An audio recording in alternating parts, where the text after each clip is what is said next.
పచ్చని అడవిలో ఒకరోజు ఎంతో ప్రత్యేకమైన ప్రకటన వినిపించింది. అక్కడి జంతువులందరూ కలిసి తమ మొదటి టాలెంట్ షో నిర్వహించబోతున్నారు.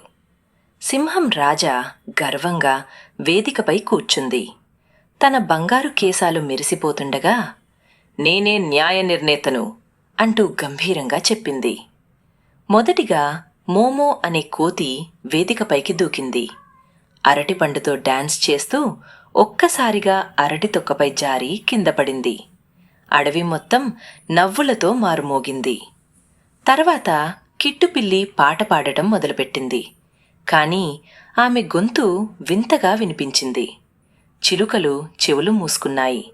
ఏనుగు ఆశ్చర్యంతో నీళ్లు చల్లింది.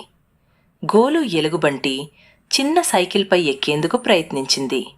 సైకిల్ విరిగి గోలు తేనెకుండలో పడిపోయి గోళల్లా దొర్లింది. నెమ్మదిగా వచ్చిన తింకు తాబేలు ఒక్కసారిగా వేగంగా దూసుకెళ్ళింది. డ్రమ్స్ ఎగిరిపోయాయి. రాజా కుర్చీ నుంచి కింద పడిపోయాడు. చివరగా బంటి కుందేలు క్యారెట్ సూపిచ్చింది. కాని అది చాలా కారంగా ఉండటంతో జంతువులంతా తుమ్ముతూ పరుగులు తీశాయి. రాజా నవ్వుతూ అందరూ విజేతలేనని ప్రకటించాడు.